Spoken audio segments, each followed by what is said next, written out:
And during this time, allow me to introduce you our next speaker, Mathieu Ropert. He's a French C++ expert working on somewhat historical video games. He has this special love-hate relationship with build systems, but lately mostly focuses on performance and multi-threading. He's a past speaker at CPPCon, Meeting C++, and ACU. Used to run the Paris C++ user group, and currently lives in Sweden. So please just take the last seconds, because in a second we will meet Mathieu on the stage. So we won't interrupt him, okay? 5, 4, 3, 2, 1. Okay, Mathieu, let's go on the stage. The stage is yours. Big round of applause.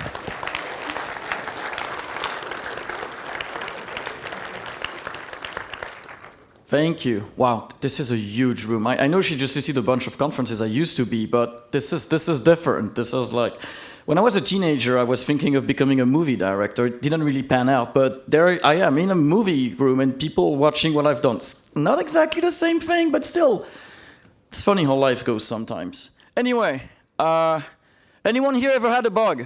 Raise your hand. Some hands not raising, I don't believe you. Oh, that's how you do it. That's one good solution. I had someone on the first row saying like, "Oh, I don't code." That's, you know what? If you really want to take like the 2 minutes and then get to another talk, here's a really quick takeaway. If you don't want a bug, don't code. That's fine. Then you can go watch something else.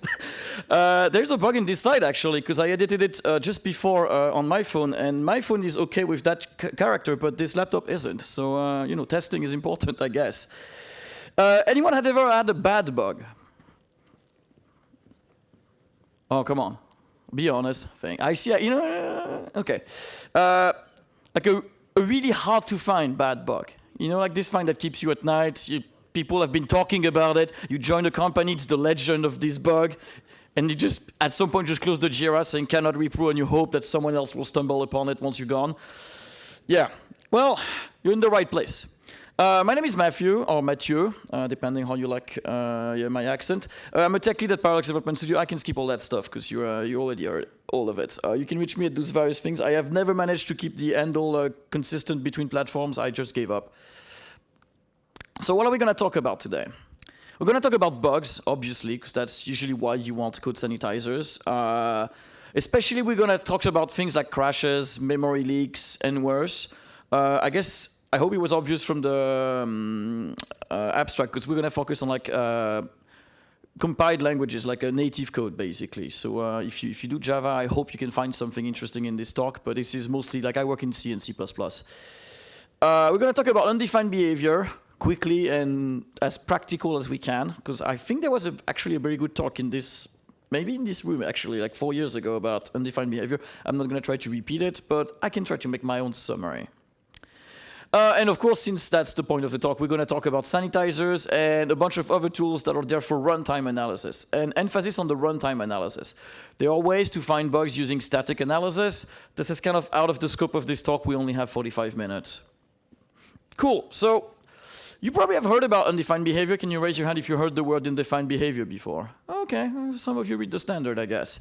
So we hear about it from time to time, and you know, then you hear some stuff on the internet about calling about nasal demons, like demons flying outside of your nose, which sounds a bit weird. Then you start digging and be like, oh, it's gonna make your cat pregnant, even if you don't have a female cat. Doesn't matter. And then people are like, it's the language designer fault. Like they could have just not have UB. They just decided to write it. It's literally in the standard. It says if you do this, this is undefined. Like, why don't you specify your language differently? That would solve us a lot of headaches.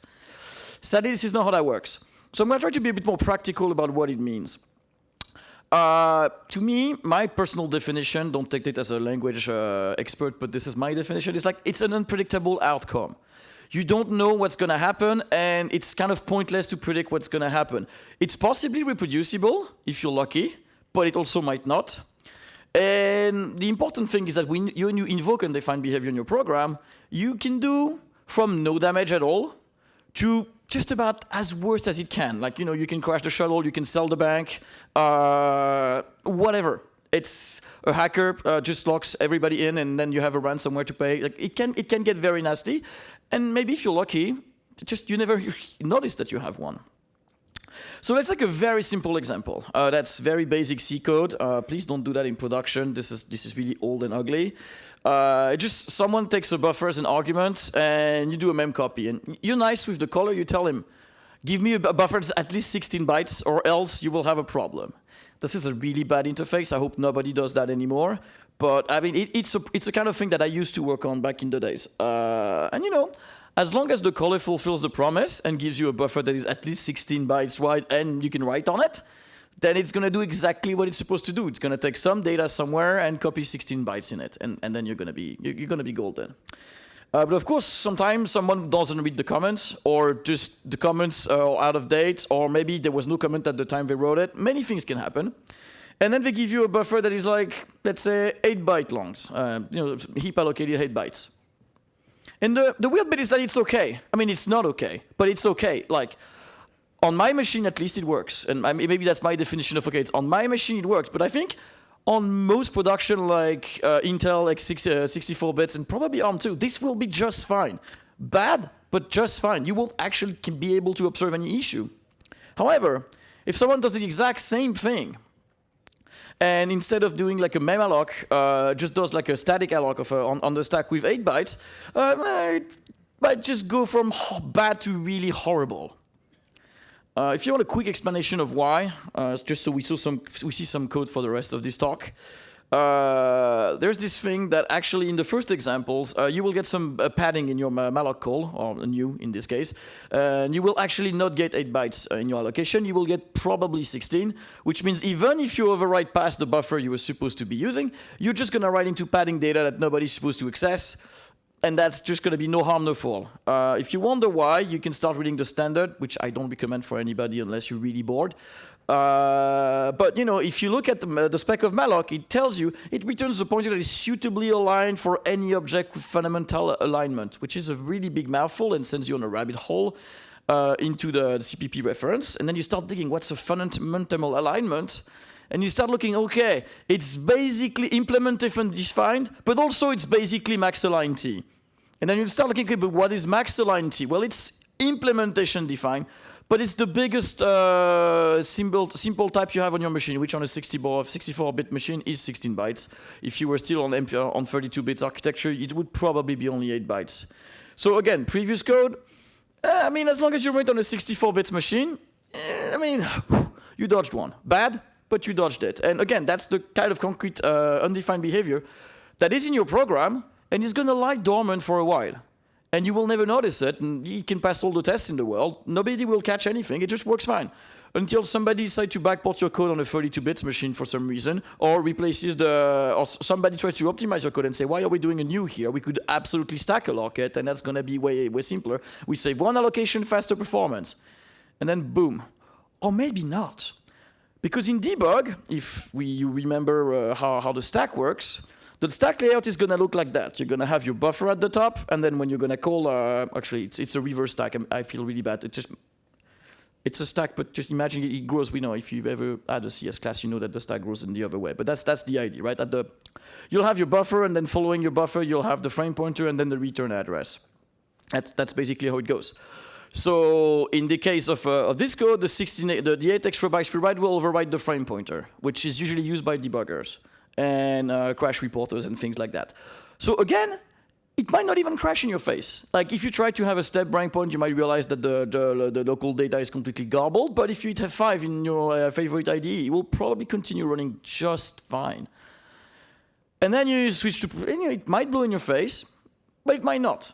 And then you switch to production, and usually, or somebody decides to optimize and remove the frame pointer because it thinks it's just like 8 bytes you can remove from the stack. And now you override the return address with your buffer overflow. And now, well, there's no telling how bad it can go. Depends entirely on when your buffer comes from. If by some bad luck it's outside user data, you have a remote execution problem, and that's not good. So, how do we make what's happened when you get undefined behavior? To summarize, if you're very, very lucky, the best luck you can have if you invoke undefined behavior in a program is you get very lucky and you have like 100% reproducible crash. Like every time you run, it just blows in your face. It's good because normally you're not going to ship that. You're going to, oh, there's a bug, I'm going to fix it. That's good. If you're reasonably lucky, it's a debug assert. So if you actually hit the right condition while you run it in debug, you'll have a pop-up that tells you like, hey, you did something illegal, and you're going to check this assert and probably fix the code. If you're unlucky and the assert only triggers in production, then there's not going to be an assert, and it might be a problem. If you're somewhat lucky, you just don't have an observable effect, like the one I mentioned. You just override some padding bytes in memory that nobody cares about, and it's just going to lie dormant until, like lurking, until someone trips it. And if you're not lucky, well, as I said, as bad as as you can imagine, your system will shut down. Somebody will figure out a way to hack into your system and sell the bank for €1. Whatever, it's bad. It's really bad. And the thing is, there is too many variables, right? Like the reason we say it's undefined is that there is too many variables to be able to reason about and actually define what is going to happen. But like, it depends on the memory state of the program, which instructions are you going to run next, depending on the compiler flag, the operating system, the CPU you're running. Something will happen, but it's undefined. It's pointless. It's almost pointless to try to describe it. Usually, when I was younger and teaching, they were told me like, oh yeah, when you do a double free, usually it crashes. And emphasis on usually. Usually it does. But, depending on all of this, maybe it's just going to do nothing. Maybe he's going to sell the bank. Who knows? So the point of like UB and how to catch it, you can avoid a lot of that by using static analyzers, by improving your compiler warning flags. Obviously, and I hope most of you are already doing that. And also, if you stick to a lot of like best practices and idioms, there's usually a reason why we have created them. That's why we tell people to use RAII, to use smart pointers, to use span instead of pointers, to use GSL not null. All those things that try to catch, like especially memory errors, but there's a bunch of others. So for the rest of this talk, I'm going to talk about dynamic analysis. And basically, the idea is how do we make undefined behavior manifest if you invoke it like 100% and scream at you in a way that you can't ignore it and you have to fix it? And most of you, I suspect, are probably already using that. Who here uses Windows? Am I talking to? Oh God, this is a very Linux audience. I'm sorry.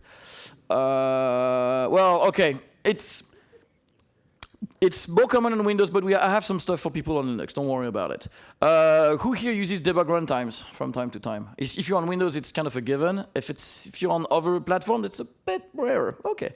So a debug runtime is probably like, again, this is my slide about MSVC. Like this is the easiest way to turn on a Code Sanitizer. You just use the default debug build on Windows, and it's already gonna do a bunch of stuff that are gonna try at runtime to catch you and save you from yourself. There's usually 2 layers you can enable on Windows. I'm not going to insist too much on Windows, given that I'm fighting like a Unix audience today. But yes, you're going to have a debug runtime, and you're going to have iterator debugging. That's the 2 things that MSVC and debug can enable for you. And you can enable either or both. On Windows, you have the MTD or MDD flag. I'm a build guy, so you're going to see some compiler flags during this whole talk. Don't worry about it. You can tell CMake to simplify that for you, or use the ID toggle at the top. The main thing it does is it checks malloc and free. So every time you do a free, for example, every time you do a malloc but you don't initialize it, it will set your data explicitly to garbage and not to 0 with a predictable pattern of 0xCD. So if you ever have like a crash or a bug and you examine the memory and you see 0xCD repeating, you know, okay, it's uninitialized, newly allocated memory. Same thing, if you see a lot of FDs, it's extra padding bytes that are put after your malloc. So you can see that you're trying to read past whatever the buffer was supposed to be. The same way you can check for overwrite when you call free, because when you call free, it's going to run through the end of your buffer and say, is it still like a bunch of 0xFDs? Or have you written something else? If you've written something else, somebody has performed the write out of bound, you have a bug. It doesn't tell you when, but at least it tells you have a bug. Again, we're talking with the simplest runtime now, and we'll see something more efficient next. And free memory, same thing, it's set to 0xDD, because a lot of runtimes, the issue they have is that when you free memory, they either turn it into zeros, or they leave it exactly as they were. Which means if you read it after free, just after it, it's well likely that you'll read something that is sane enough to not manifest. Worst case scenario, you're going to read the previous data, so it's going to be like invisible that the free occurred and you're actually reading free memory without knowing it. Or you're going to read zeros, and in many cases, zeros are likely to just be caught by the fact that, you know, 0 is also null pointer, for example. So as long as you have an F, for example, it's going to be skipped, and you're going to feel like it's fine. And if you have a size, it's also going to be 0, so you're going to continue. You're going to hit a lot of quick and exit condition, basically, with having a lot of zeros. If you have 0xdd, it's way more likely to do something weird. Again, if you use CMake, who here uses CMake? This is not a build talk, but still I have to, oh, that's about half the audience. I'm curious what else you use. We can talk about it after the talk. This is not the point here. But yeah, the default CMake build on Windows will actually enable all that stuff. The main issue is you can't redistribute it, so you can't ship it to any customer, obviously. But also it means that most people will not give you precompiled binaries that are built for the debug release, for the debug version. So you might have to rebuild them yourselves. You can mix and match, but it's a bit more tricky. Iterator debugging is kind of the same idea, but this time it's baked into the templates when you compile the STL on Windows. It's the default when you compile and debug again, and it does a bunch of bound checking every time you dereference an iterator, and every time you access like a vector, a map, or whatever. It just checks, am I within the bounds? It is not ABI compatible. If you build two projects side by side and one of them has this flag and the other doesn't, it's just going to fail to link. You're going to have issues. It's actually contrary to what people think. Microsoft spends a bunch of time optimizing the performance of this, which sounds sometimes counterproductive. Why would you optimize the performance of a debug build? I work in video games. I have to be able to have at least some FPSs. Like it's fine if it's not 60, but if it's 2, I just can't use it. So it needs to be somewhat fast. And they spend some amount of time. The main thing they do, for example, is that if you ever pass like a pair of iterator to an algorithm, instead of doing the dumb thing and checking in each iteration of this for of the while, if your iterator, like their reference, goes past bounds, it's just going to check the beginning and the end. And then from the rest, it's just going to use pointers or indexes. And you only going to pay for the check once, which is fairly efficient. As long as you stick to STL algorithms or range 4, like C++, 11 and forward range 4, you're going to be fine. If you make row loops, and I know there's a reason why we tell people to avoid row loops, you're gonna have most of the time you're gonna pay for the cost of checking if like a array of I is within bounds every iteration, which will slow down your program significantly because of the if statement. And if you have your custom algorithms, it will also do that unless you try to basically emulate what Microsoft does. But it's gonna take a lot of if-defs in your code, and I don't have a good solution for that, sadly. You can't enable them without enabling debug. I don't know why, but you get like build errors if you try. But you can turn on optimization manually. So it's still going to be a debug build using the debug runtime, but you can still be as aggressive as you want in the optimization, which means your code will do bounce checking on everything, but the optimizer will try to alleviate the cost. A main thing that most compilers can do is that if you do like a bounce check within a loop, it can probably check that the value the check can be done once at the top because it can prove that you're going from 0 to n. So it only has to check that 0 and n are within the bounds of the thing you're trying to check, and then it can do that. It's not always guaranteed, but with good inlining, you can get somewhere. You have a thing called checked iterator for release builds, which is not as thorough, but basically traps asserts or aborts if you get something. The other one will just pop you an assert and you decide what you do. I haven't seen anybody use that in production, but it is possible. And if you really care about safety, or at least if you rather be correct than continue running, you can enable that. And if you ever try to go out of bound, your program will stop immediately whoever trying to continue. There's an entire debate about what is safety versus reliability. Some people will say, I would rather my program stop immediately than continue after undefined behavior. Some people will like, well, as long as it doesn't crash in the face of the client, I would rather continue and hope. I'm of the first, but I also worked in finance for 8 years and we preferred the second. So, you know, what do I know? Anyway, we have runtime checks. I'm going to pass this because there's not a lot of Microsoft people in the room. And honestly, I tried those on my project and they did nothing. So we might as well skip that and continue to more interesting things. Because, I expect a bunch of people like, well, okay, but I have GCC and Clang. What do I do with that? glibc, the C runtime of Linux, has a malloc check that is may or may not be enabled by default. The man pages say it's not, unless you tweak the malloc check runtime variable. And what it does is the same thing. It swaps every call to malloc and free with a debug one that will do what kind of the same thing as Microsoft does and try to catch like double frees, if you return a buffer to free and you override the end, that kind of stuff. And you can configure it with the macro to a mix of like, do you want to log, do you want to print the stack, and do you want to abort? Well, it's like 4, 2, and 1, like the classic bits that you set. The only thing I've observed is that it's not consistent across Linux distributions. For example, I had the official man pages of glibc and how it's supposed to be the default, and then I tried it on Ubuntu and I got something different. So as we know with Linux, every distribution is free to patch your libc and do some extra stuff. Check with your vendor, you may get some surprises. The standard library does also, in C++, have a thing called glibc x6 debug, which is the equivalent of checked iterators on Microsoft. It will replace containers in algorithm with checked iterators and accessor variants. It also does some sanity checkings on algorithms. For example, we have a bunch of algorithms in C++ that say the range that I'm being passed is supposed to be sorted, or else the result is undefined. Same thing if you do like a binary search, and the thing is not sorted in a way that follows the binary predicate, it's going to explode in your face because it doesn't make any sense. They're going to check that for you. You're going to pay an extra cost, obviously, because you have like an operation to check that the predicate is valid. But on the other hand, if you ever invoke an algorithm with a precondition and you violate it, it will tell you, hey, what are you doing? This is not going to work. And this is the kind of thing that I had to encounter once in production, actually. The fact that someone thought that the function was just going to do the right thing if you passed an unsorted array, and it doesn't, and no amount of warnings will save you from that, except actually checking the precondition.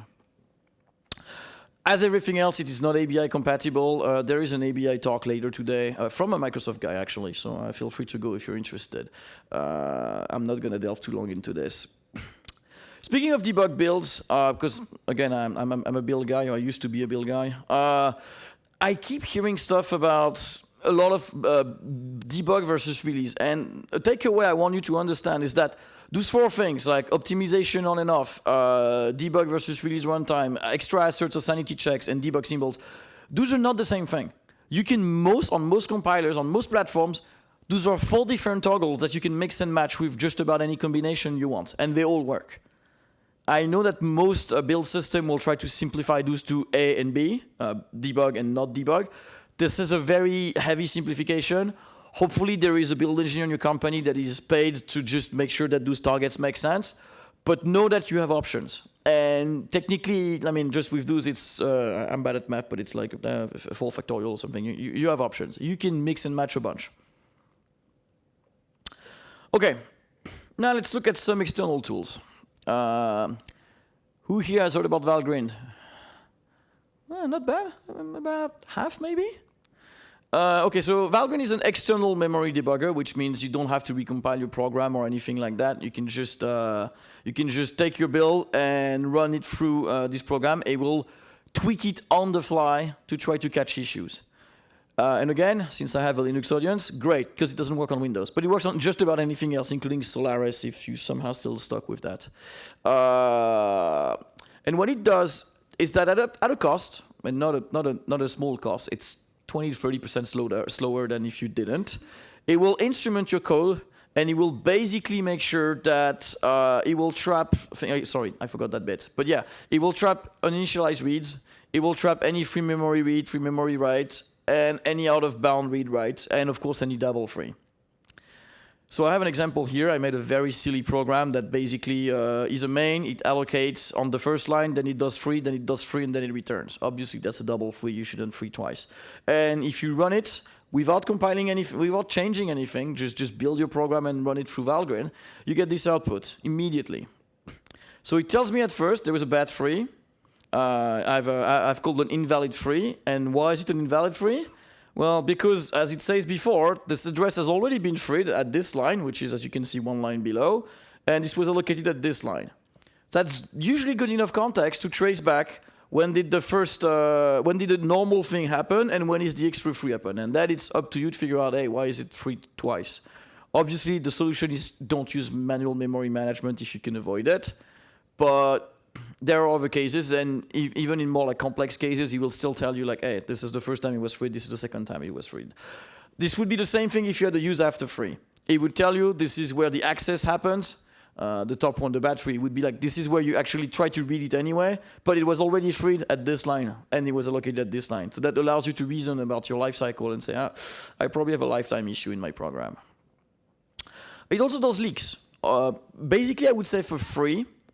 Like, for free, if you run memcheck, at the end of the execution, it will also print like a wall of text with all the leaks that it has detected. It's pretty verbose. I'm not gonna lie to you, because especially if your program ran for a bit, did a lot of allocation, it's gonna report a lot of stuff. Luckily, you can toggle it, and my favorite is definite, because they have like 4 categories of leaks, and you have like maybe, potentially, and the best one is definite. It's like 100% provable. This is a memory leak. Your variable was your pointer was lost, and then we exited the program, and that memory was still there. It's pretty good. If you can afford to run it, you will find most like very obvious memory leaks in your program. Once you're done with that, you can look at indirect. Indirect is basically the same thing, but it's the one that are triggered by first-hand memory leaks. So, for example, if you have like a list, if you have a list and you lose the pointer to the head, you really don't want it to report all the blocks that you lost because you're going to be there forever. You want it to tell you, okay, here's the first block I lost, and then once it's fixed, you can check, okay, do I have like some incidental thing caused by that are also still there? So here's, for example, what it looks like, and you're gonna get the thing like, okay, I made a tree, and then it will tell me like, okay, you have definitely lost 8 bytes in here because you called malloc at that line, and I couldn't find a matching free. So you might be reading all that, and that's nice, but 20 to 30 times slowdown. Like, I mean, I run a video game. I can't afford to run that. Like, I can't run it. I can run at half speed. I make a strategy game. I can run at quarter speed, but I can't run at a 20th of the speed or a 30th of the speed. I could do that for unit test. I can't do that for my whole program. It's just not feasible. So if you have unit test, that's fine. You can afford to do that.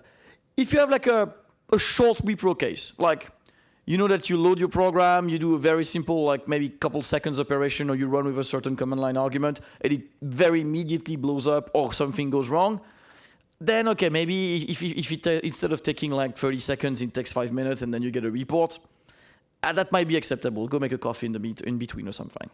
But if you start wanting to do something better, like you need to boot up your game and then you need to play for like 5 minutes to get the problem, and I don't try to play a video game at 30th of the speed. Like, you will barely feel like your clicks are registering. For any reactive app, it's just horrible.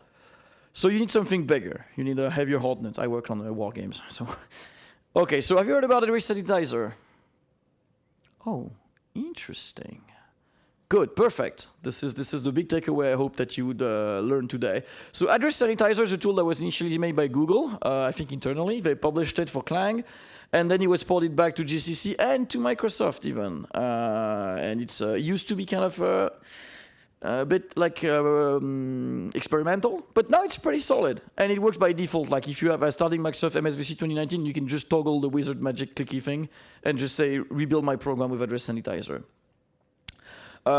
If you want to do it manually, you just have to have -f sanitize address to your compiler and your linker flags, and it will do the thing. And I think any somewhat reasonable recent version of Clang and GCC has it, and by somewhat reasonable, I mean like if it's 8 years old, it probably has it already.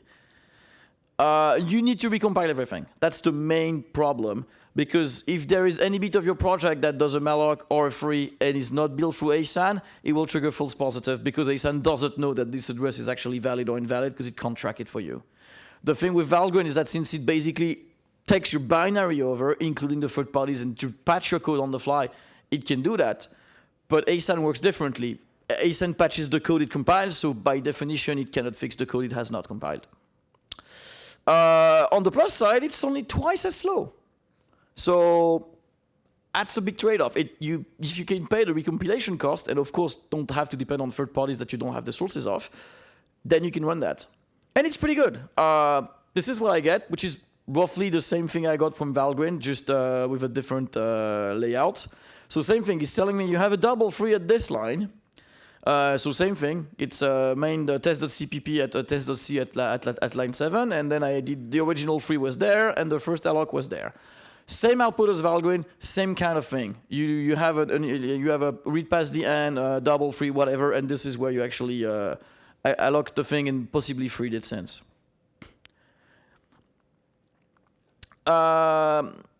If they say 2x, and that's what they claim on the main page, it's somewhat a lie. It's 2 times slowdown for a debug build. So if you have your debug and optimized build and you chug ASAN on top of it, it's about only twice as slow. The reason it is that I don't have the time to go into how it's implemented, but every time you do a memory access, it replaces it by an if this address is correct, and then it does the dereference or it reports. Your CPU is not too bad at predicting that this is usually not going to be trapped, with this thing called branch prediction and everything. But still, you have to pay a cost that every time you dereference a pointer, or you use a pointer somewhat mostly, you will have to have like an if check into this bitmap. Is this address valid or not? So that's the cost you pay.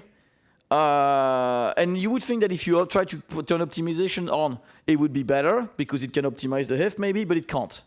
Because the problem is your compiler will see a bunch of ifs in a lot of places that will hinder optimization because you have to do an if. Like for example, if you do a loop, every time you access like a pointer, it will have to do an if to check, oh, is this byte okay? So that will be a problem. And yeah, in my chest, and I checked on my I can run my whole game through ASAN. It's about 6 times as slow as in release. So it's barely playable. I don't do an FPS. If I was making an FPS, I think I would have issues. I make a strategy game. I can afford to run it at 10 or 15 FPS. It's not pretty, but it's good enough to be able to make an ASAN run and then catch stuff. I've done it sometime. What I usually do, since my game can play itself, I just start the game, I make all players be AIs, and I just say play, and then I just leave it for the night. Then I come back the next morning and say, oh, did it play until like a reasonable end game date? Or did it crash? And then I have a stack telling me like this is where you had a problem. I recommend having a build profile, bullying your build engineer until he has like to your debug release AddressSanitizer flag that you can just rebuild your solution instantly when you need to, and then run it. And if you have automated tests, I strongly recommend that you build them with ASAN because usually they don't take that much to run anyway. So instead of just building them in debug, build them in debug with AddressSanitizer. So on top of just failing when you have when you fail a test, they will also fail if you have any memory error. And by memory, I mean any like run past the end, double free, etc., etc.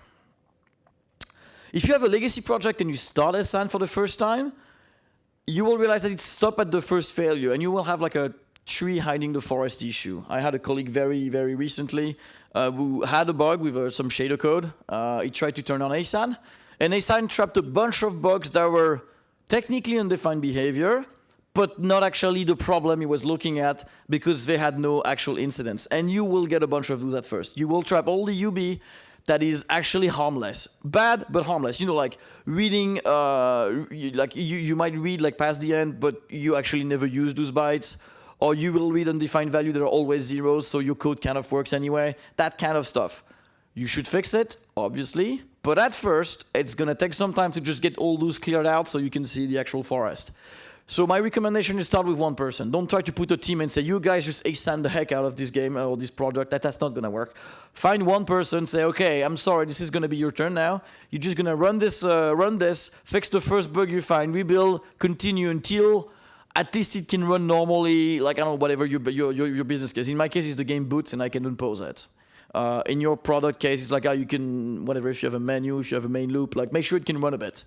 And then you can start saying, okay, now I can give it to like either more programmers or have a bunch of QAs or automated like run where it starts, actually people start playing and try to exercise the more like corner cases. Because again, this is not like fuzzing. It doesn't fuzz for you. And fuzzing is another topic that I will not have the time to touch.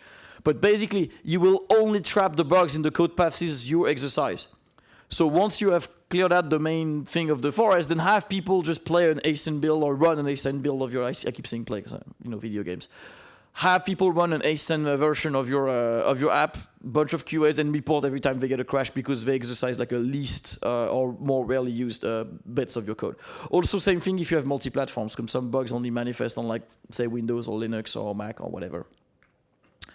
I have a couple more minutes to talk, so before I take question, I can go beyond memory, because turns out ASAN spawned a bunch of sister projects that have tried to attack other classes of UB, because right now we talked a lot about memory errors. I know they're the most common, they're the one that scare everybody out for good reason, but there are other types of errors that you may want to be able to catch, and turns out there are sanitizers for them. So if you have some time, I can show you a bit. So the first one is memory sanitizer, which is weird because AddressSanitizer is about memory error. That's usually very confusing at first. You're like, what's the difference? The difference is it's about memory, initialized memory access. AddressSanitizer is, are you reading stuff that is allowed to be accessed because it's been properly locked and delocked? Are you accessing legal bytes? This one is, are you accessing stuff that, are you ever reading something that is initialized? It's accurate to the bit. If you have like a huge bit mask in a huge locked thing and one bit of it through some magic of if and else and whatever is basically random because it depends on the status of the allocation, it will tell you, hey, you have one bit here, one bit. That one is undefined. It could be anything. And it's still faster than Valgrind to do the same thing, because Valgrind will do both for the price of one, but again, memory sanitizer is faster. It's only available on Clang. As far as I know, GCC and MSVC have not ported it yet. And it's less preemptive than ASAN. ASAN is very aggressive. Every time you pass a pointer to a function, it will first do a check that it's valid, and then if you use the pointer, it will do another check. Memory sanitizer doesn't. It only traps on actual access. So an issue I had, for example, with some code recently, is that if you pass something to a library that is not built with MSAN, it's not going to trap it because the actual bets will not be exercised until I actually call the code. So for example, if I have this really ugly code here that does a malloc of like 495, malloc does initialize memory, as we all know, and then I randomly read a value in there, and then I try to access one bit, which is like, the x80. That's the 7th byte in the thing. No, the 5th byte. Sorry, bits in my byte. It will be invalid. MSAN will not find it. Valgrind will find it, because Valgrind again instruments your whole program. So even if it's within libc, within printf, it will catch that printf is doing something mean. Well, MSAN will not, unless I have also an MSAN build of libc, which I haven't seen Ubuntu ship, for example, by default. I probably need to make it myself, which I just got too lazy. Another thing that we didn't talk much, but I have a couple more minutes, ThreadSanitizer. Because a big class of bugs, if you do multi-threading, is data races. And basically, ThreadSanitizer does exactly that. It checks every data access and am I in a thread-safe context for this piece of data, or is it synchronized by a mutex somehow, or an atomic, or whatever else. Same thing, it's on Clang and GCC, but not on MSVC, so it's only for the Linux and Mac boys and girls, not for Windows, sadly. You also need to rebuild your external libraries, because if not, if there is a synchronization primitive that is hidden in a third party, you will not see it. For example, I use Intel thread building blocks, TBB. I will need to rebuild TBB with a special flag, or else every time I do thread access through TBB, it might report me false positive, which is a waste of time.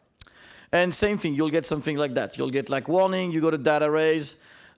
This thread tried to write in this, or read actually, it's a read, my finger thing. You have an asynchronized right here, and then you have another right here, and those two are accessing the same memory, and there is no synchronization primitive.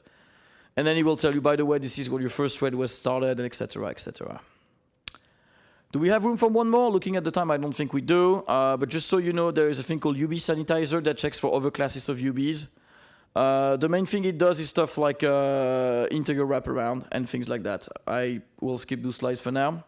But it allows you to check things like integer overflow, bit shift outside of bounds, statistically proven null the reference, and out of bound access. A lot of those things are actually UB. By which I mean the compiler is allowed to say this will never happen, I will just ignore that this code exists. Which is very funny when it happens, or not funny at all, because it's really weird when you start like looking at code that is on your screen, but is not run, or is always lying. This will force it to actually exhibit the problem. Because this is the thing, right? If you try to test for undefined behavior, like the classic bet is check for integer overflow, right? You add two values, and then you check, am I overflowed? Your compiler will usually elide the if, because integer overflow cannot happen, it's undefined behavior. Else, so you will assume that your branch is never taken, and it will entirely elide your test. Depending on your compiler and your optimization flag, which is also funny. So again, if you use something like undefined behavior sanitizer, it will make it pop up. To summarize, if you have a bad memory access, you can use AddressSanitizer to find it. If you have an initialized memory read on the stack or on the heap, it doesn't matter. You can use memory sanitizer to catch it. If you have data races, you can use ThreadSanitizer. And if you have any other class of UB, you can use undefined behavior sanitizers. Some of those can be used at the same time on the same build, but not all of them. I can't remember exactly. I would recommend you to check the documentation for compatibility. Right, so to conclude, testing will only catch so much because of the nature of undefined behavior. You cannot test for undefined behavior, even if you especially try to write code, am I doing something illegal? The compiler is allowed to say, well, you can't do anything illegal, ergo this if will always be false, ergo I can throw that code away. This is very annoying, but this is the way the standard is written, and this is the way the compiler writers might decide to do things. So sometimes you need to use a sanitizer to force the undefined behavior to manifest and to be reported. And on top of that, it will also help you find those hard to find things like race conditions and like very short like use after free that don't even manifest in 99% cases because it happens that the bytes are still fine. Some tools will work on regular builds, like Valgrind. You can immediately run it. You don't even need to touch your program. You don't even need to have the sources. Some others, most of them, especially the most efficient or the most diligent, they will require you to rebuild everything. So, well, I guess this is my bullet point about like knowing your build, because I have to. And furthermore, I still think your build should be destroyed. If you don't know what that means, you can come and talk to me afterwards. I will explain. And with that, do you have any questions? I see someone up there.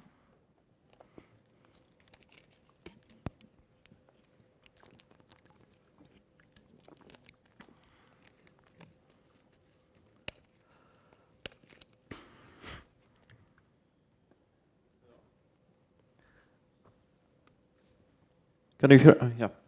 Could you please go back to the slide where there was memory sanitizer, initialize access to value of size 8? Yes. That would be this one. Yeah, I recall there was an int there. What's the size of the int? Yes. Oh, it's because it's printf. And even if I pass an int and then it does iter, I'm not exactly sure why, but I think it's, oh, you know, it is because every parameter you pass to printf and variable length argument always 8 bytes. I could go into detail about how printf is implemented, but variable arguments from C are just an abomination that nobody should study anymore. All right. I would argue to not care, but printf is the sadly very common still thing, so that's where I went with my examples. But you're right, I should stop showing code like that just to not give people bad ideas. Thank you. You have 9 seconds for another question. Do we have more questions? Okay. Quick. 3, 2. No, we can take a... One quick question. Yes. You shown at the end the slide where you said that you cannot use all of the sanitizer at once. You what? You cannot use all of them. And my question is, are you trying to do it by, for instance, defining other targets and run them separately? Yes, that's the main thing. If they can't be put in the same build, because, for example, they might collide with each other, you have to make several builds and then run them concurrently as different like targets you would do in your pipeline. The same way sometimes, you know, like you run like a Linux and a Windows test build. You could do the same thing, just have like a Windows/AddressSanitizer and a Windows/ThreadSanitizer or something like that. Yeah, thanks for confirmation.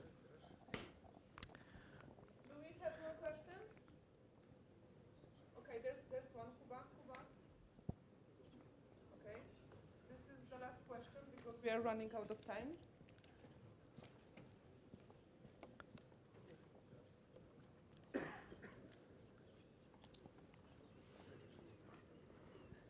Hello, so great talk, thank you. And maybe not a question, but a little amendment here. So you said that Valgrind is terribly slow, is much slower than sanitizers, and from my perspective, it's mostly because Valgrind runs in one thread only. I don't know how you, but I work on multi-threaded applications, and Valgrind just uses one thread for all operations. And from my perspective, that's why it's so terribly slow. Thank you. I haven't thought about that, but that probably would make sense due to the way Valgrind has to instrument your code, because it's basically patching your binary on the fly. I don't know why they wouldn't. There might be ways for them to make some use of threading, but probably not as good as a normal thing would do. To me, the main issue is that on the fly it has to reinterpret your code and fix it, which has, by definition, a cost, right? Because you're almost running your code through an interpreter. It's not entirely true. They use some virtualization techniques to try to speed that up. There are some very interesting papers about it. But mostly, yeah, you can see it as running your code through an interpreter instead of running it through your CPU, which obviously is going to be way slower.